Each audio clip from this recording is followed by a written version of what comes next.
Hello? Hi, I'm Sandy.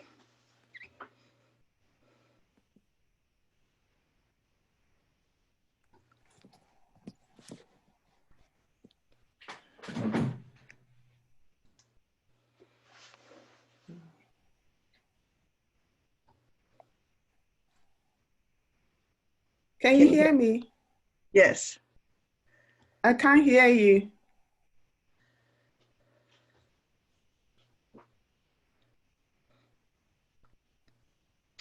What I had to do yesterday was go to audio settings or sound I settings. can't hear you.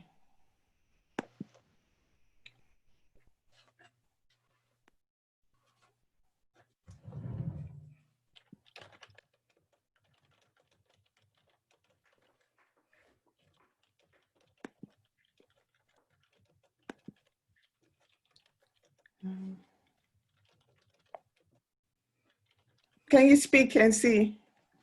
Can you hear me? Yes, good. I can Okay, hear good. you now. Hi, how are you? I'm good. I'm Sandy. I'm Gisela. Nice to meet you. Nice to meet you. So are you doing the first half of this? Do you want me to do the first half? No, I'm a speaker for the Being Agile. They invited me to come to this first 30 minutes. Okay. Are you in the Okay. first 30 minutes? Oh, okay. Yes, I'm doing the first half. Courage to soar. Yes. Yeah. So I Good. see the host is on, Okay. but their sound is off. So I was going to ask if they really want me to to be in here. The calendar invite had the whole thing. Oh, okay.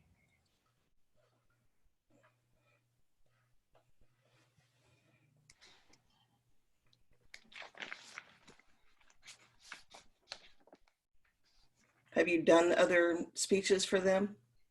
No, this is my first one actually. What about you? I did one in New Delhi a few years ago, about two or 3 years ago. But this is the first one virtual. Oh, Yeah. okay. How was that? It was fun, overwhelming. It was a whole week, and it was a blast. Nice. Oh, Yeah. that would have been nice. Yeah, it was. Oh, good.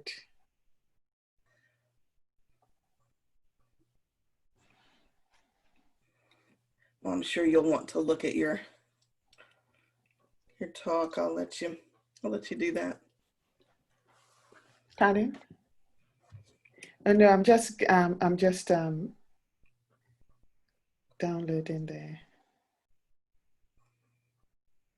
I'm just looking at the name of the person I'm speaking with on the topic.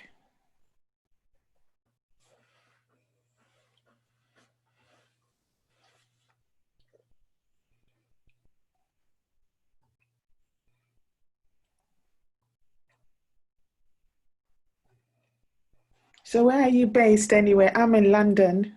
In London? Oh, I love London. Yes. I'm in Dallas, Texas. Oh, okay. Oh, Oh, it must be. probably. Yeah, it must be. What time will it be there now? It is 1:26 in the morning. Oh, okay. You look as bright as a daisy. Early, Oh, early. That's well why I thought done. I'd wear something bright. Yeah. Wake myself up. Oh, well done. Thank you.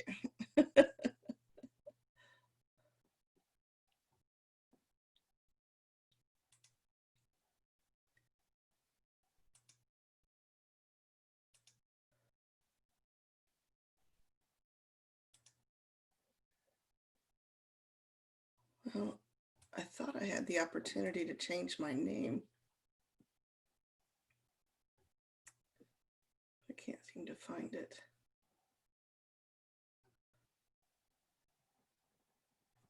Okay, that's our host. Okay. Hi, is that Sandy? Yes. Sandy, good morning, good afternoon, whatever. Well, you're perhaps in the US. Very early. Good evening. Yeah.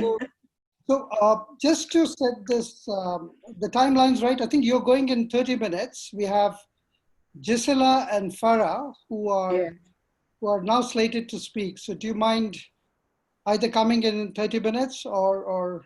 No, I was going to ask because the calendar invite had the whole hour. So I'm happy to wait for 30 minutes. Okay, fair enough, I think. Can I ask a quick question though? Sure. Probably relevant to them too. Sure. Will we each get the 12 minutes straight, or is it a Q&A back and forth with you? That's a very good question. And usually we ask that format about now, right? Which is terribly late, but I must apologize. So I think what we'll do is, since many of you are very, very experienced and you've got a point of view, I just maybe just do a brief introduction, bring you into the room, and then let you to go on for as long as you feel to build a point of view and not to interrupt you.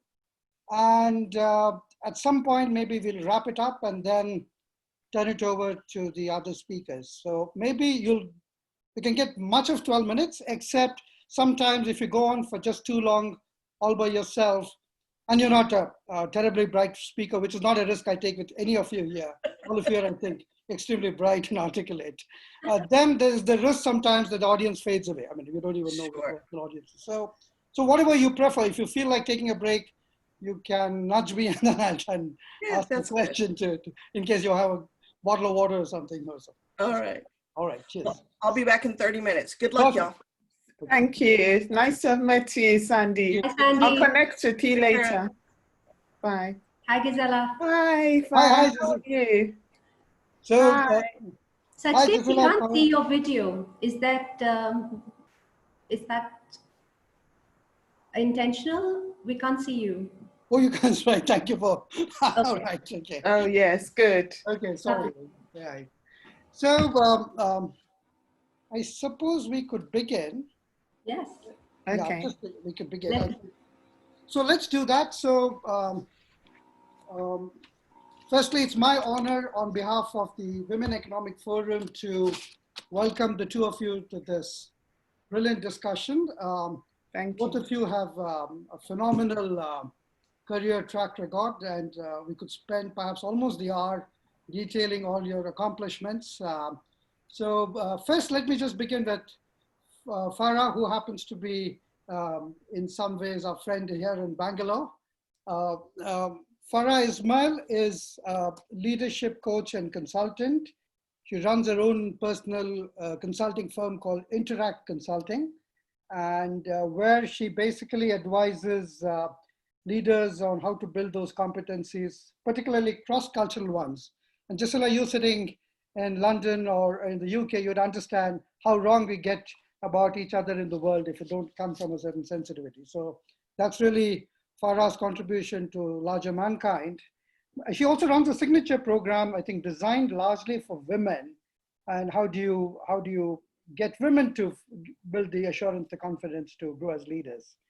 And Gisela, welcome.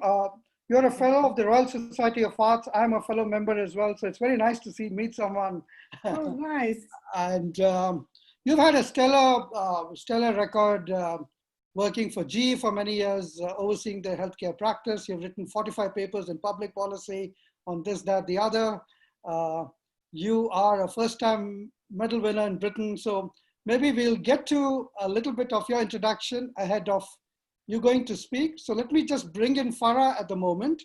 We'll request Farah to share her thoughts with us, and then perhaps build upon that with you coming in next, if that's okay, Gisela. Thank you. Once again, welcome. Thank you, Sajdev. It's a pleasure to be on this forum and to have you as the moderator for our session. Thank you. And Gisela, thank you for being with me on this this particular session, which is very, very close to me. So 2020 has been quite a trickster for many of us. And I know I've heard many of my clients say that they want to reboot or restart. Right. Because while this year has been very uncomfortable for many of us in many ways, it's also part of an evolutionary process. And sometimes I feel that things have to crumble and fall in order to be rebuilt. to become stronger and better. And I'm inspired throughout this conference by some amazing stories of resilience and courage and change.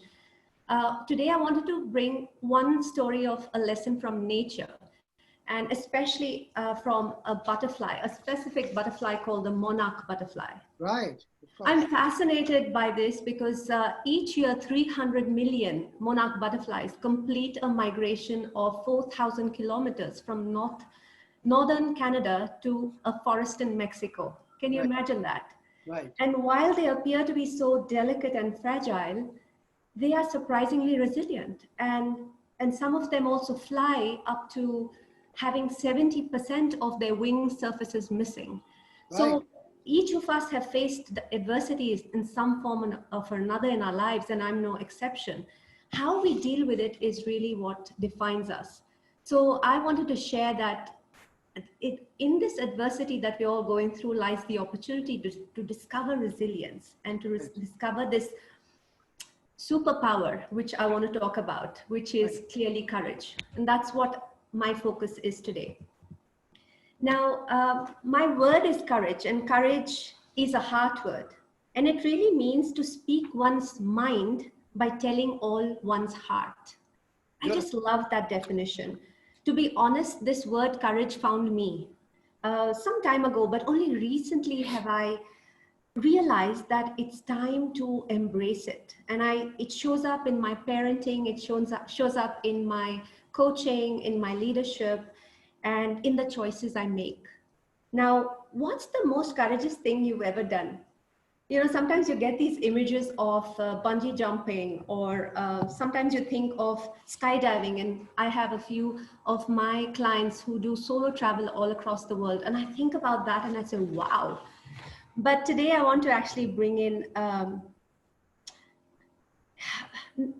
not a scene like that, which requires such big courage. Of course, it requires courage, but I'm looking at ordinary courage, ordinary courage that's pretty extraordinary, really.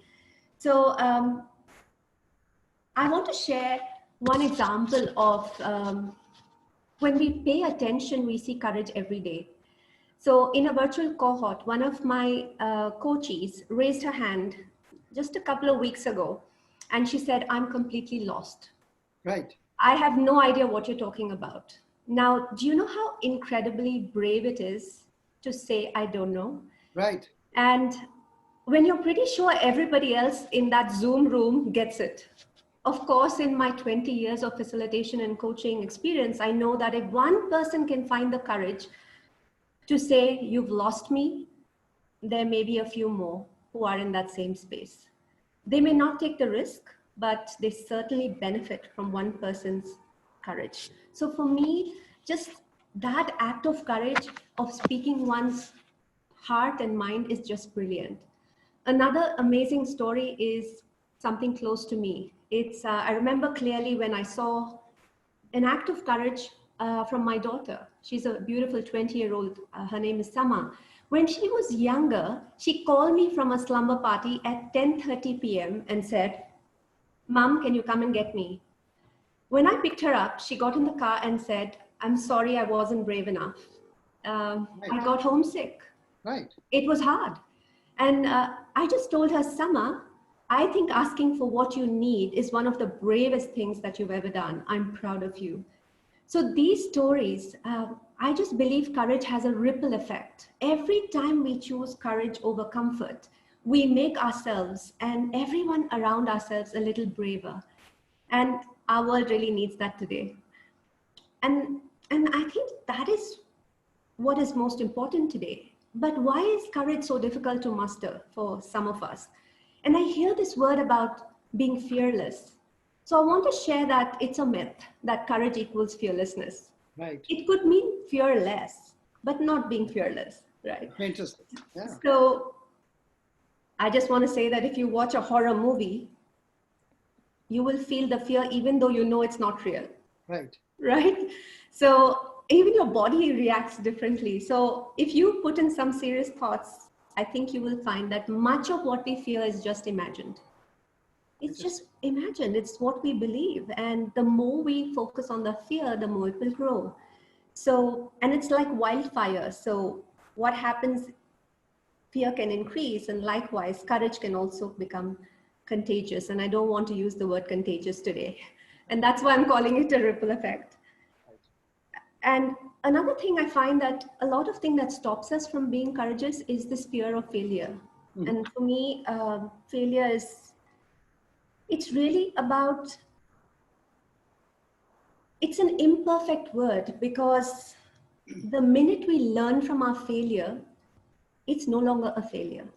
So these are great lessons that we have in our life that gives us opportunities to know ourselves and have the courage to do new things. So for me, those were a few words that I'm playing with.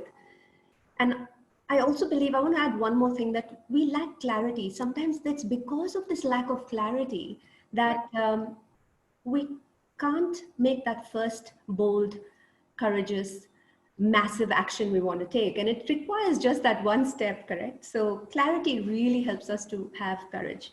So without clarity, I think courage just leaks, so we hesitate to take risks. So I think these are the three things that are really important for me. And there's one quote by somebody who I love, and she does amazing work in the space of courage and vulnerability, is Dr. Brené Brown. And my work is really inspired by her. Right. And she says that if you are brave and vulnerable, you will fail without doubt.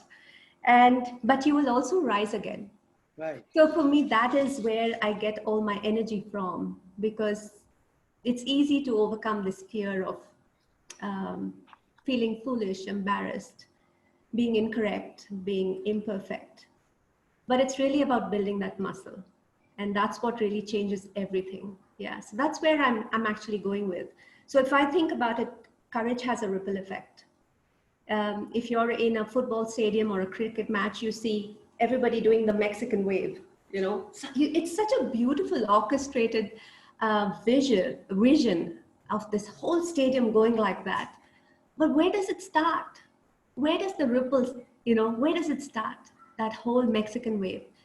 I think it starts with one crazy person who jumps up and believes that he can do it. So it's that self-belief, that I can do it and maybe others will follow me. So I love that image, and it starts with somebody. It just doesn't happen. Yeah, and I also believe that it's important to surround yourself with supportive people who can honor the value of courage and allow you to display that vulnerability. Having people around you really supports. And I do have those few seats that I have kept for people who will give me empathy and compassion when I'm really down. Right. And I want to rise up. So here are some of my thoughts about what it really means to me, what courage means. What was fascinating about your tale, Farah, is that you brought those lessons for what I call the normal mortal, not for these so-called corporate leaders who anyway perhaps at least are protected by good compensation, at least are insured. And I thought you brought a beautiful story out. I never knew that monarch butterflies could still fly with their wings clipped. Almost this great sense of disbelief.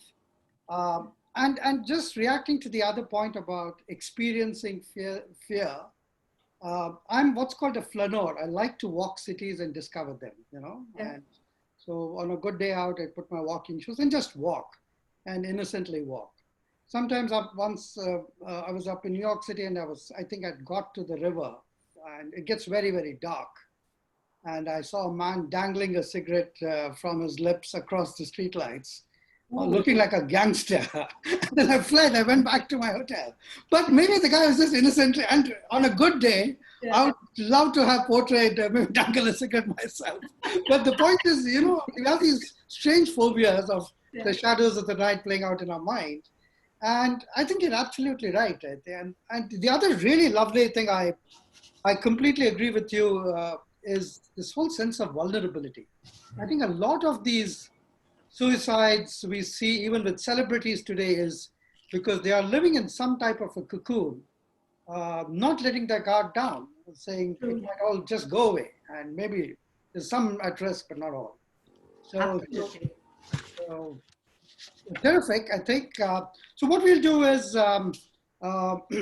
So if you were to summarize 2 or 3 mantras that have kept you sane, particularly in these times, really seem full of cheer and optimism, and that's not the grumpy face one typically faces, which also is acceptable. What do you think those 3, 4 takeaways might be, key lessons that you mentioned some, but is it just being vulnerable? Is it spreading cheer like the Mexican way folks, or what? I would like to share one thing, which is also one of my topmost strengths in the Gallup Finder. It's probably my perspective. It's the eyes with which I view the world. Okay. And so it's the way I see the world.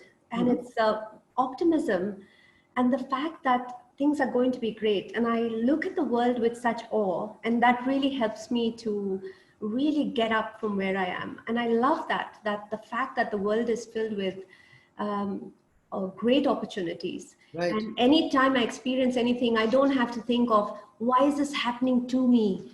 Instead, I shift this narrative of, why is it happening for me? And that's why when I look at adversity and what we have every day today, it's that word is really a verse in my university. So how am I learning from it?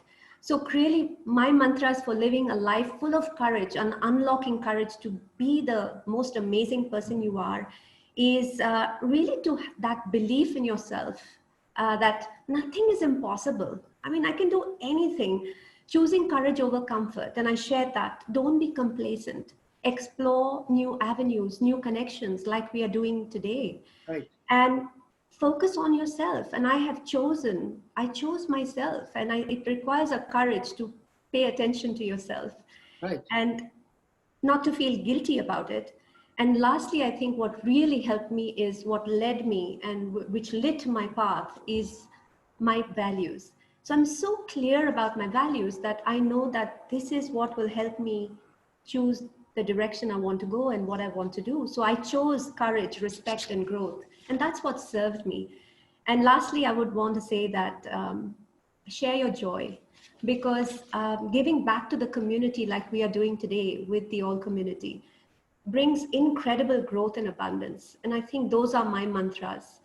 And one quote by Confucius, he says, our greatest glory is not in never falling, but in rising every time we fall.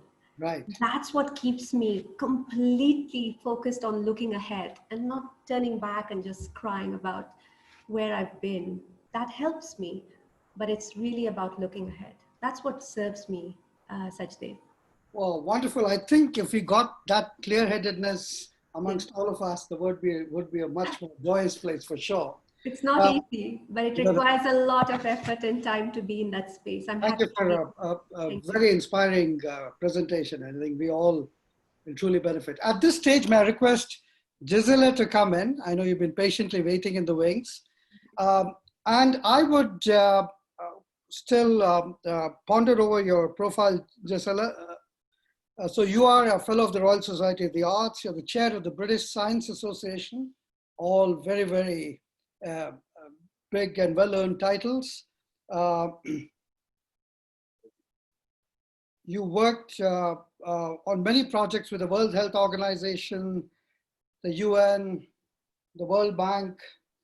You were the inaugural global director for government affairs and policy for GE Healthcare, and you were responsible for working with government to shape policy for GE Healthcare and the $18 billion unit of GE Healthcare. So clearly, very, very accomplished. You also worked at ABT Associates. So please shine the light on this this topic, that how do we build courage in these times? Yeah, thank you so much. Farah, it was such a pleasure listening to you as well, and also learning about your story. So for me, looking at where I am now and where I was before is such a marked difference. Right. Just going back, goodness knows, over 20 years ago, I had a lot of health problems. I got involved in a car accident. The doctor said I couldn't walk again, but through therapy and everything, I started walking.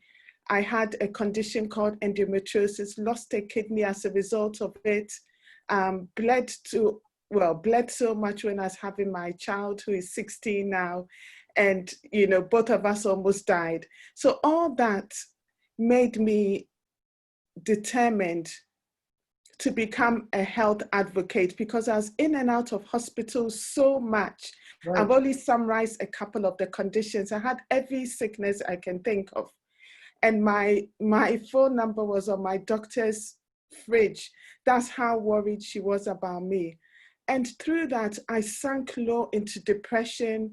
I was really ill. I didn't want to live anymore.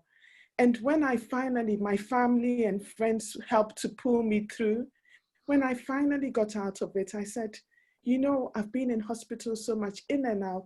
I need to become a health advocate, Right. because all this started from late diagnosis. And if I can help others, you know, to be able to understand that early diagnosis and intervention is key, then that will help. And my area was in policy and strategy. So first of all, I worked for the government, the UK government, in setting up the Centre for Public Health Excellence, and launched the first guidance. I helped design it. And then from there, I said, okay, public health guidance is great. And I did that, and I think it's really interesting.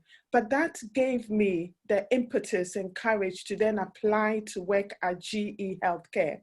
And what gave me the courage to solve is basically the fact that I was thinking about helping others. So when you focus on others and not yourself, it gives you that courage to be able to do things. And if you go back to science, because I'm the chair of the British Science Association, when you're in a state of happiness, you're able to do things that you normally wouldn't do, because you feel slightly more relaxed. Right. And there's an ongoing happiness study, which is by Harvard, which has been going on since the 1960s. And there are 3 key things from that study. One is when you are giving or volunteering or helping others, you actually feel happy. So the state of happiness is not just based on the fact that you've got money, because it doesn't sustain it, which you talked about. That's why you get Hollywood and stars and celebrities killing themselves. Another is having close friendships and people you can depend on to help and support you, which is what pulled me through in my case. Right. And so those are the key things. So basically, just being in GE Healthcare, I then had a global platform. And because I was the inaugural leader for government affairs and policy, I said, I want to make healthcare accessible to all. So that's why I wrote up to 45 white papers for different governments. I also worked with our trade association. I led a working group with 600 medical technology and healthcare IT companies, really advocating for change with the World Health Organization and the World Bank. And my mission was to make sure that medical technologies are more available for diagnosis of diseases. So that was my mission. Based on my failures, based on my suffering and pain, I said, let me turn it into something positive so that we can work with different governments. And there I was working with ministries of health, presidents, sitting down with them and talking about issues. And if you look at me, I was a shy, quiet person. I really struggled to even talk in public, but it's the courage, it's the fact that I could help others through my voice, through my expertise, that really spurred me on to do that. And I also look at Mother Teresa in terms of a quote. She says that I alone cannot change the world, but I can cast a stone that will cause ripples in the water. So what I did was build partnerships with different people who had strength or areas of expertise that I didn't have, and brought them together. So an example was in UK even, we had a problem with late diagnosis compared to other European countries. And I formed a coalition with different charities. So across stroke, heart disease, diabetes, all the different key conditions here, cancer as well. And then we did a campaign which we sent to every single member of parliament. It was 650 of them. Right. And as a result of that, the Prime Minister then decided to obviously put someone in charge of early diagnosis. And now the doctors, which we call GPs in their primary care clinics, can now refer patients directly for tests without going to a specialist for some diseases, which was the case at the time.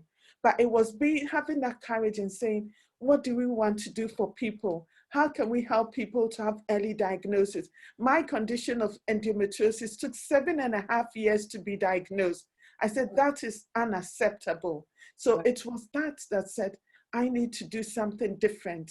My expertise is policy. Let me bring people who are good at, obviously, the more technical side, the medical side of things. And that was my story, really focusing on how you can help people.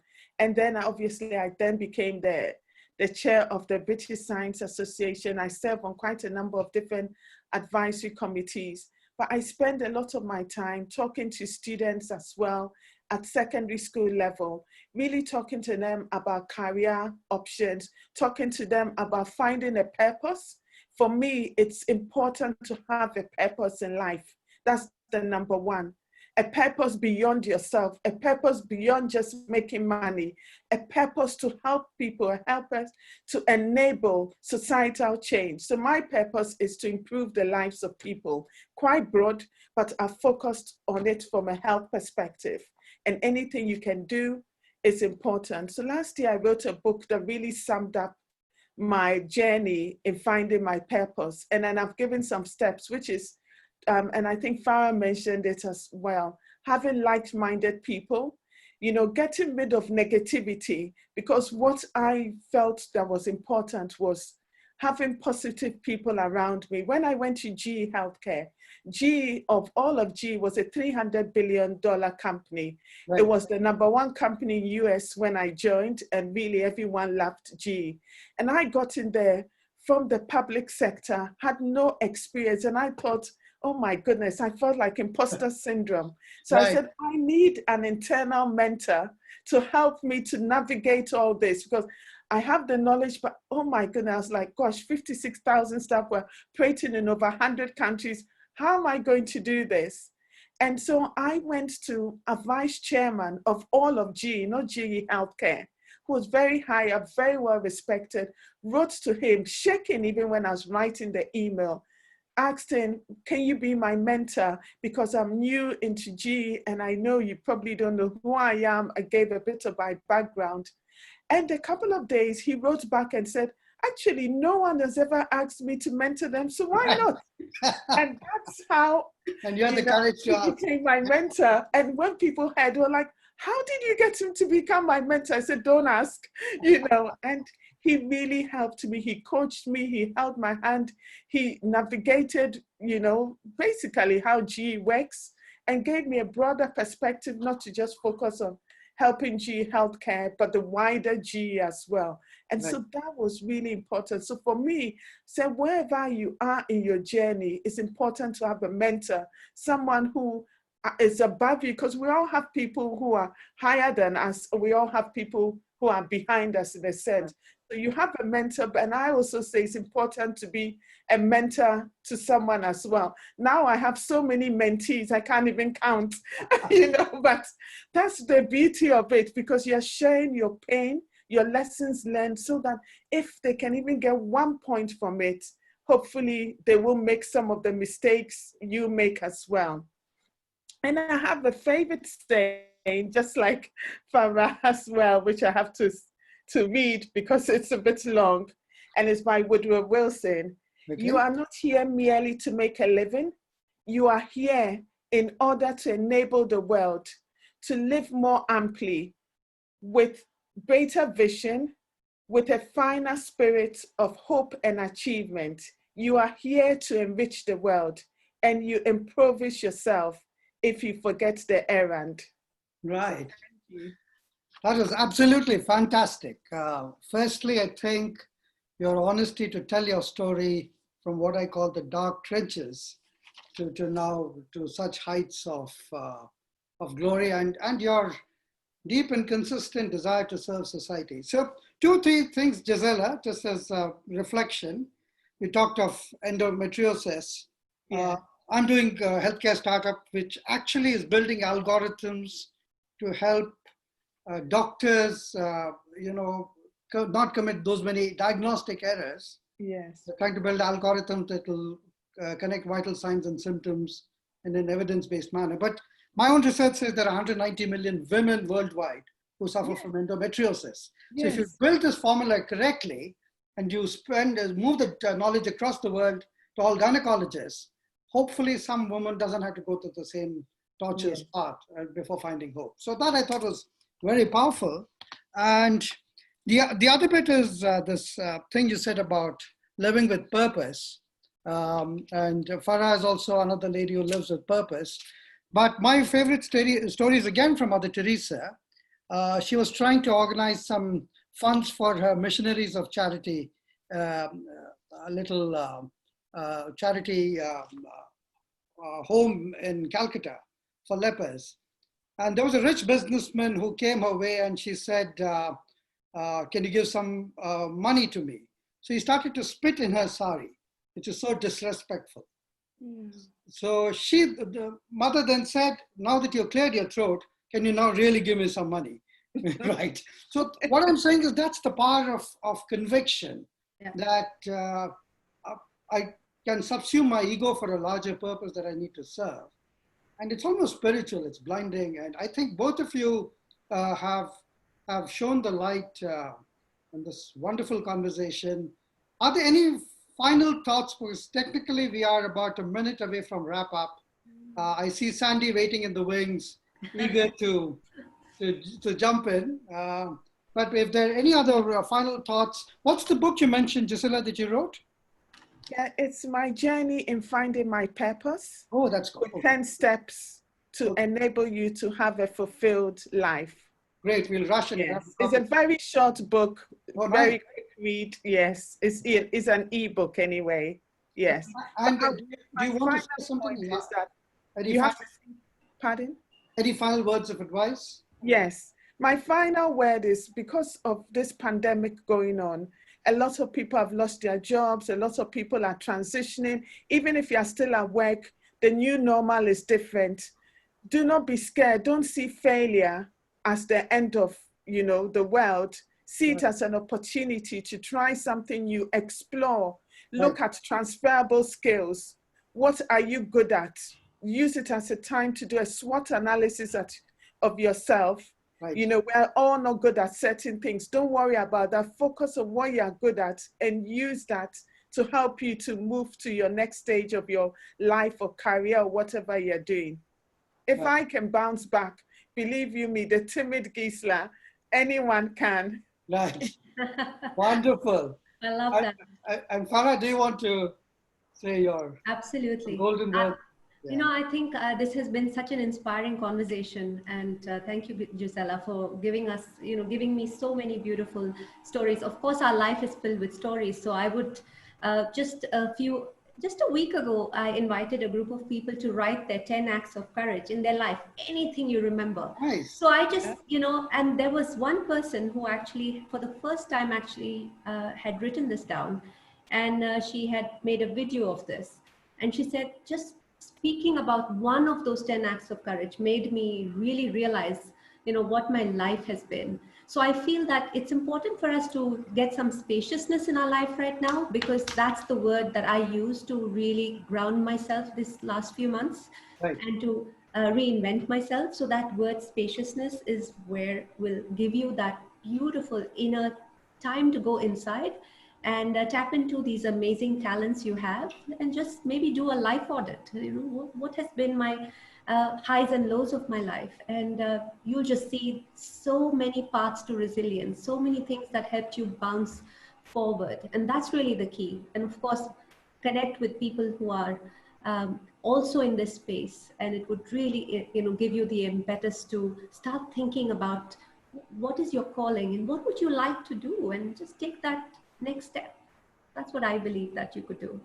So this has been an absolutely riveting conversation, Gisela and Farah. Thank you very much. Thank you. As a final act, on behalf of the Women Economic Forum, as a token of our appreciation, we'd like to confer the award of Iconic Woman Creating a World for All for Farah Ismail and for Gisela Banz. The award will come your way. I think it'll be sent by the organizers in some time. But thank you very much for shining your light on the world. Thank you very much. Thank you. Thank you. Sachdev, you've been amazing. Thank you for sharing your insights and making this such a powerful conversation. Thank you very much. Looking forward to you. Yes. Bye.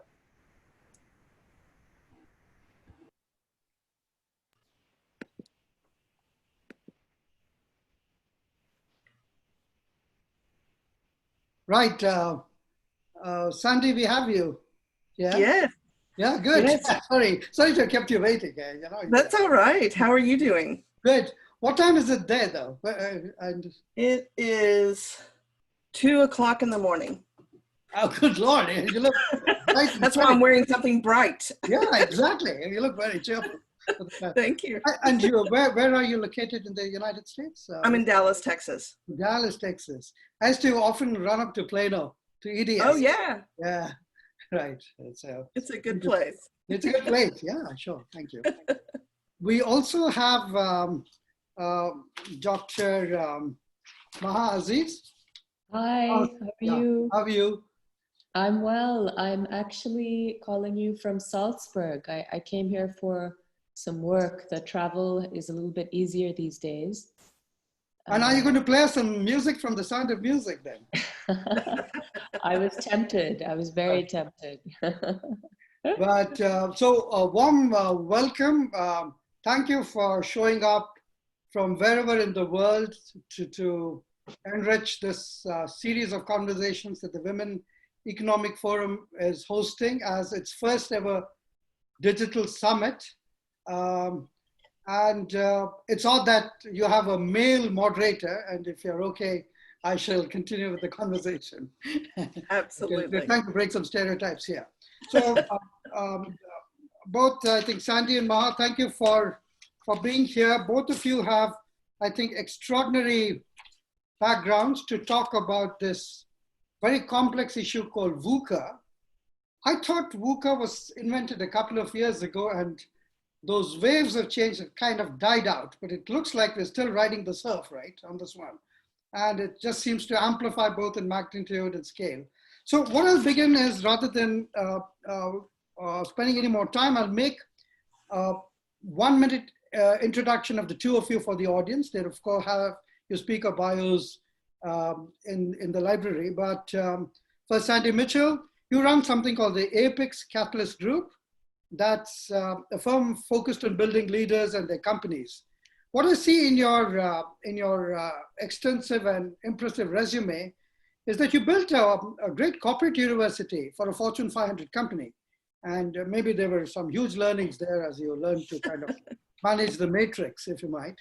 Yes. And what I found deeply fascinating in your current venture is what's called the enterprise operating system. I have been in IT and I've worked for enterprise resource planning, but operating systems that help keep a company to envision and stick to plan and strategy, right? And be consistent to that flight path is, I think, an interesting one. So we'll, of course, hear your views on this topic.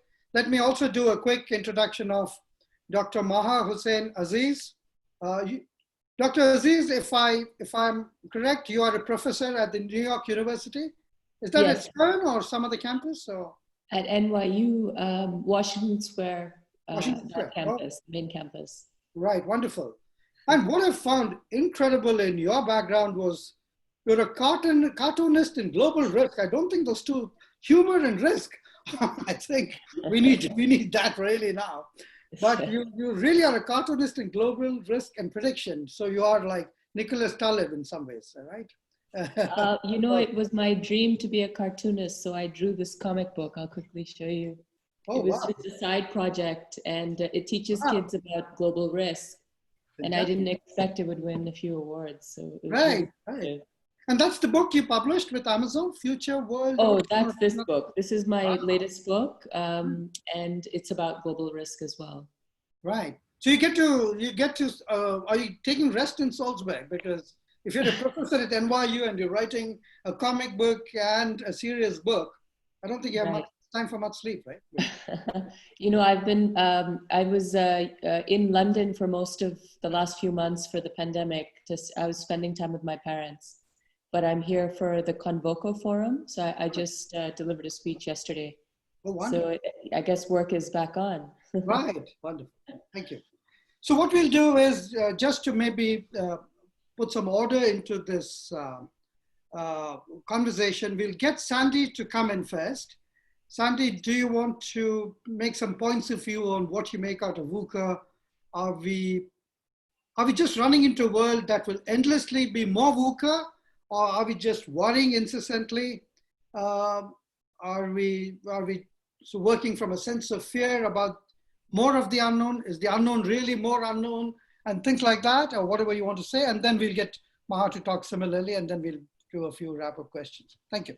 Great. I'll say yes. Right. Short answer. Yeah. Right. Yeah. So Deb, thank you so much for this. What I thought is I could kind of give you an overview of what is VUCA, right, and what are 4 skills that leaders can use to be agile in a VUCA world. Right. And kind of use some stories from my clients through each one of these to give y'all a sense of what does it look like, right? Right. You know, things have just changed dramatically over the last few months. You've got the pandemic, you've got riots, you've got the oil fluctuation, you got the economic shutdown. I mean, it seems like a perfect storm of things have come together, right? And we've also had rapid technological advances, we've had innovation, we've had lots of pivoting, but here's the thing. We still don't know how long it's going to take to pull out of this. We don't know if schools are going to open personally or virtually. We don't know if our companies are going to make this through this. We don't know if how the economy is going to be if we have to shut down again. It's just full of uncertainty and volatility. So how do we lead when we don't know? Right. Because you can. You can. And so the US military has used the term VUCA since 2001 when we had 9/11 happen. And so let me just kind of explain what it is. So VUCA, the V of VUCA, it stands for volatility. And basically this is a change that's happening really rapidly and it's unpredictable. U stands for uncertain. It's the present is unclear and the future is unknown. Right. C is complex. It's many different interconnected factors that come into play. And A is for ambiguous. It's a lack of clarity and awareness about situations. And so you think about your company in this, there's some craziness going on.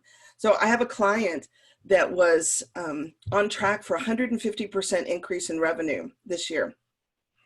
The last week of February was the biggest week they have had in their 46-year career. Wow. And 2 weeks later, they had lost 98% of their business. Jesus. Because they are a large event audiovisual company that takes care of concerts and events up to 100,000 people. Right.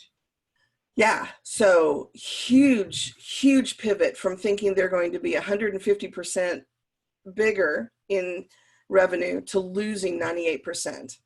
So, you know, this environment, it's just got so many challenges that everybody in the organization now is going to have to face. And so the challenges can be significant individually, but when you put them all together like we've had, it's craziness.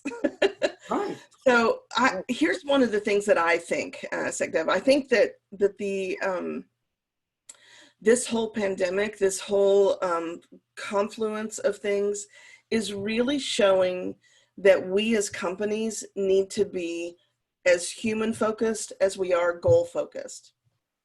Patrick Lencioni does a really cool job of talking about this, about how companies need to be both smart and healthy. Right. And smart companies, these are the ones that are, they have strategies and goals and execution, right? And that is absolutely needed when you're going through this. However, you also have to have healthy leaders. And I don't just mean physically healthy.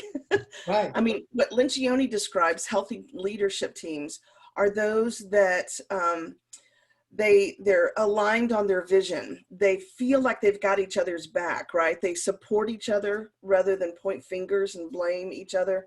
They don't allow for gossip. When you've got a leadership team that is aligned, that's a healthy leadership team. And as goes the leadership team, so goes the rest of the organization. Correct. So one of the things that I find is that CEOs tend to be agile thinkers. They have to be, right? It's always been part of their job.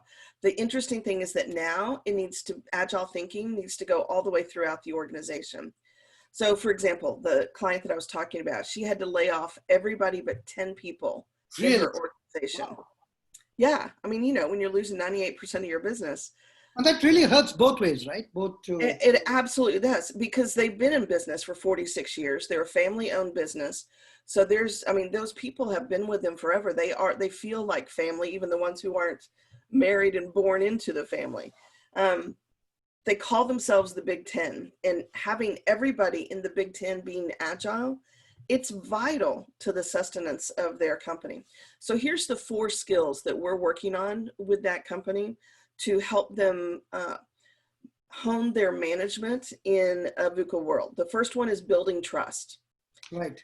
The second one is embracing change. The third one is understanding systems thinking. And the fourth one, asking questions to learn quickly. So let's dive a little bit into each one of these. So the first one is building trust. This falls right in line with having a healthy team, right? You've got to have a leadership team that is built on strong, trusting relationships. Because in a VUCA world, you have, well, let me say it this way. So the Gallup organization, they've done, you know, hundreds and thousands of assessments. And one of the ones that they did is they talked about how people need between 4 to 6 positive statements for every 1 negative statement. In a crazy world like this, where people's emotions are on higher alert, you need even more. And it's not for every negative statement, it's for every perceived negative statement. Right. So you may not even realize that they have seen something or heard something negative in you. So you think about the trusting relationship. If you've built a trusting relationship with your leadership team before this goes into place, then you are given as a leader more grace to make mistakes. As long as you help people feel like they know what's happening as you go along. There's a lot of things you can't tell as a leader, but there are a lot of things you can that people need to hear, because if you don't tell them, their minds are going to make things up. Right. Right. Yeah, which causes more fear and more being stuck, which means that their productivity is going to be even lower. So even if you don't know everything, you tell them what you know, and you tell them we're figuring this out together, right? They want to trust and believe that you will lead them through this. So how do you build this skill? 2 things we can look at. 1, develop teams and promote collaboration. You really want to have that collaborative environment here. And the second one is reward those team members who demonstrate vision, understanding, clarity, agility. You want people to have the expansive mind. So my client, what she did is she chose the 10 most versatile people in her company to keep. Right. The ones who are creative, loyal, problem solvers, and they trust each other implicitly, because they are the ones that are going to make sure that this company stays in business. We've done a lot of pivoting on this. So the first area is building trust. The second area is about embracing change. Right. Now this sounds, it sounds scary, and for some people it sounds stupid. Right. But you know what? We are going so fast in today's world. We get more information in a day than people had their whole lifetimes just a couple hundred years ago. Right. It's stunning how much is coming at us. So of course change is going to be at it. And when you have something as big as the confluence that we've had right now, you feel like you're just in a swirl storm of change, right? Which can be scary and cool. Like I've had one of my clients, they produce luxury leather goods.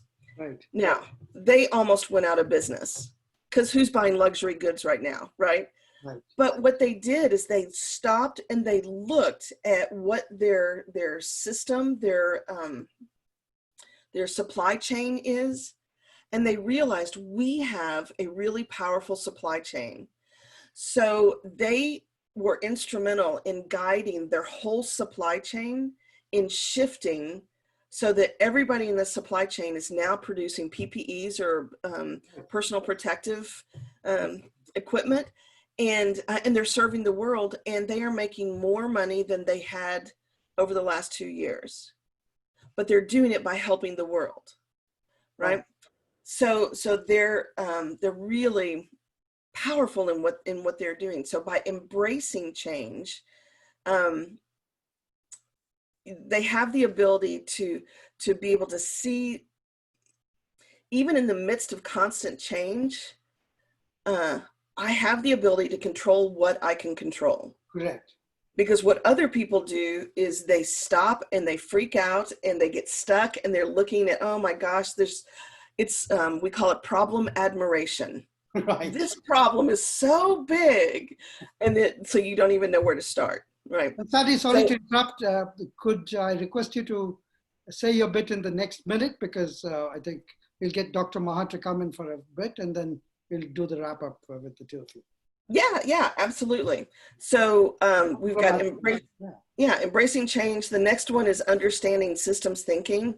It's that story that I told you, understanding where all the pieces fit together. And then the fourth one is being able to ask questions and learn quickly. Leaders have to have information, and they have to have it in a way that they can discern what needs to happen to make good decisions. So I think if you focus on building trust, embracing change, understanding systems thinking, and asking questions and learning quickly, you can take control over the pieces of this world that you have control over. And thank you for your magical formula in unraveling VUCA. I think at least I'm pretty clear on how to handle the world going forward. Good. In this very minute. Dr. Aziz, now welcome. You also see the world with your interesting eyes, in a sense, spoofing the whole risk thing, and you're also a risk expert. What do you make of this? What do you make of what's your take? Well, yeah, no, thank you. And thank you to Sandy for your perspective.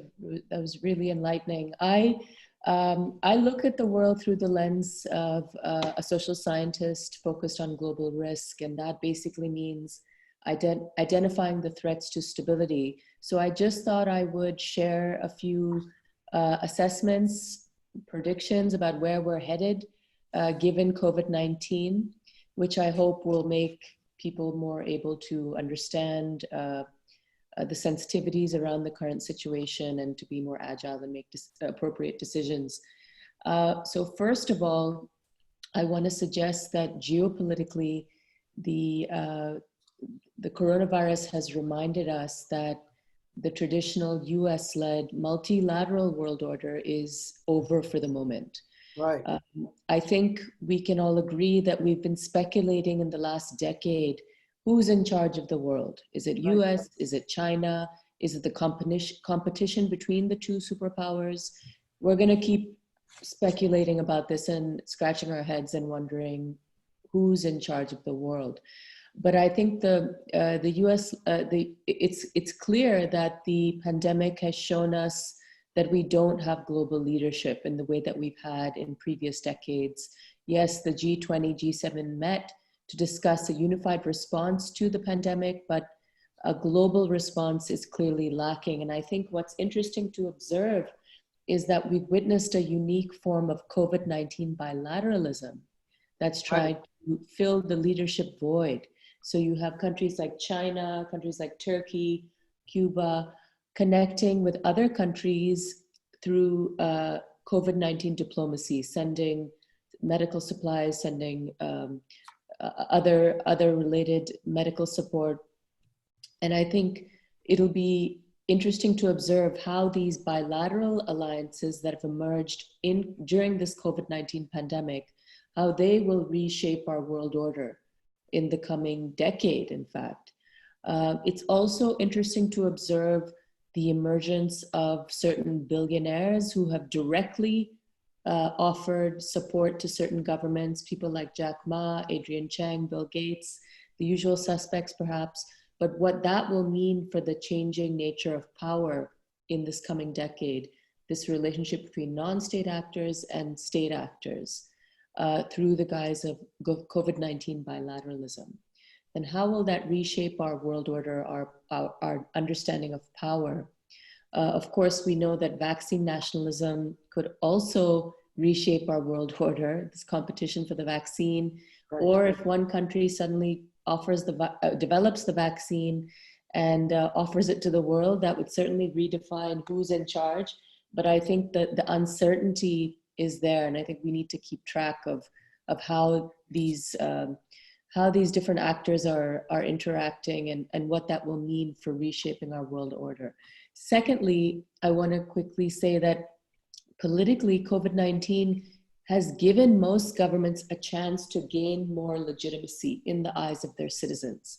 I don't know about you, but for me, being in London the last few months, but also having a base in New York, I was hanging on the word of President Trump and Prime Minister Johnson, hoping, when watching their press conferences, hoping that they would just figure it out.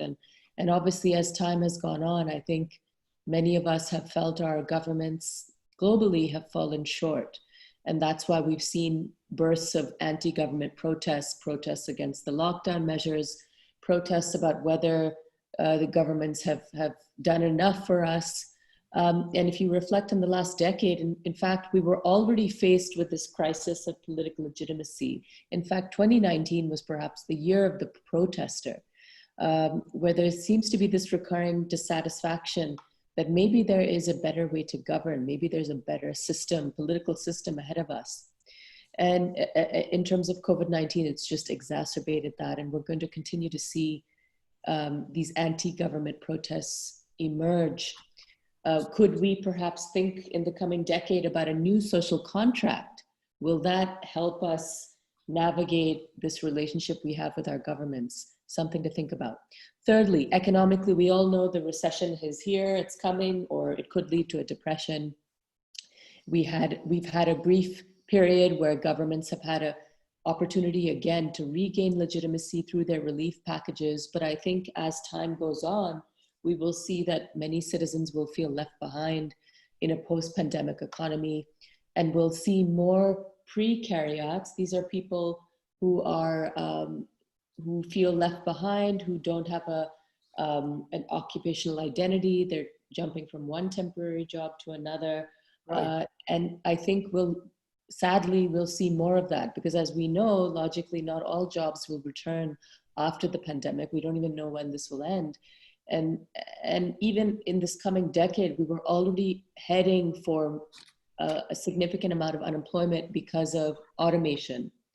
40% of jobs allegedly are going to be gone in the next 15 years. So I think there's more anti-government sentiment ahead, I'm afraid. And lastly, socially, I think we can agree that for a brief period, it felt as though we were united. We were united around being against the virus, and we had this shared goal: we all want to live. And I think that was obviously positive. But as time has gone on, we've seen that there's been a lot of negative sentiment. The hate has returned. There's been a recurring East Asian backlash in some parts of the world because of the perceived origins of the virus, and other such examples of hate that existed in the previous decade. It's still there, the xenophobia, etc.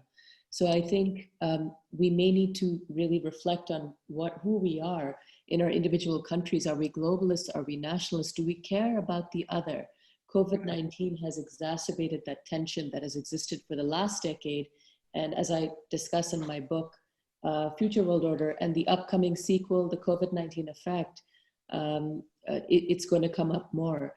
And by the way, the proceeds from the upcoming sequel, the COVID-19 Effect, 50% of profits will go to the WHO, because we're all in this together. So hopefully, so my small contribution. But anyway, that's how I view the world, a world of global risk that's been exacerbated by COVID-19. And I think we have a lot of work ahead of us. Fantastic. Really spoken with a view at the very top, as a bright analyst that you are, right? Sorry, this seems to be like a crunch time session. We perhaps about between 2 and 2.5 minutes before wrap up, and I need to take the 30 seconds to give you ladies the awards. So we've got a good 2 minutes. Just one question I had, and Dr. Aziz, you could perhaps answer that from your global vantage standpoint. Sandy could perhaps inform us at a ground level. Is there an issue of between thinking versus doing? So when I worked for companies, we had some folks like me strategically planning in the ivory tower, gazing at the world and telling the troops where to march. Obviously, the troops knew where the trenches were, where they should march, and they didn't care too much for what the battle plan was in some ways, right? So between being completely paralyzed, do you think we should, because there's so much information, the infodemic about the pandemic, so we're not short on information, but they're short on good information to make any sense of it. So what's your view? Do you think we should keep doing our little bits? As Sandy said, control the parts we can and not worry too much about it? Or do you think, let's just fade out slowly into the night, bit by bit? And do you want to go first, Dr.? Yeah. Oh, sure. Well, I was just going to say that I think many of us feel frustration about how our governments have handled the situation. Right. And I think COVID-19 has also reminded us that this is a time for new ideas. Right. If you reflect on the last decade, so much frustration, so many challenges to government regarding their policy, regarding their views, etc. We can't deny the level of citizen protest all around the world in every type of political system. There needs to be some opportunity now. We should seize this opportunity to come up with new ideas. What do we expect of our governments? Otherwise, we're just going to have more of the same on top of this unexpected shock event of the pandemic. So I think this is a time for new ideas. Wonderful.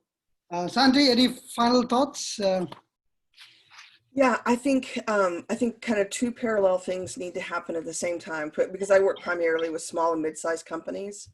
I think that the visionaries, the CEOs, they must have an eye towards what's happening and in the industry and in the environment. They have to have that in order to make good decisions today.